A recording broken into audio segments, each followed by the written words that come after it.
Ujambo na karibu sana mtazamaji wa Bongo Super Media. Wote tunatambua kwamba pale Irani aliuawa kiongozi mkuu kabisa katika ngazi za juu anaitwa Ali Larijani, ambapo msiba wake umetrendi sana katika mitandao mbalimbali ya kijamii.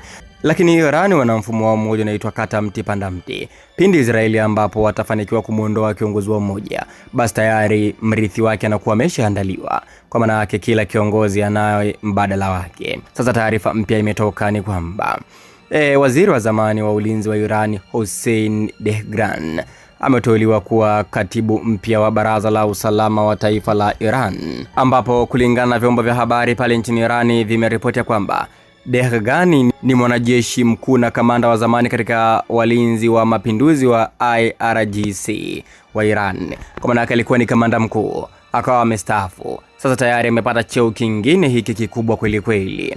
Huyu amechukua cheo cha Larijani, ambapo Ali Larijani alikuwa ni katibu mkuu wa Baraza la Usalama la Iran. Sasa huyu ndio mrithi wake.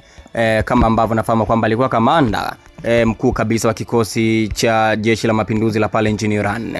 Sasa hivi kapewa teuzi hiyo. Kwa maana hiyo teuzi ya Ali Larijani imemkuta mwamba huyo hapa.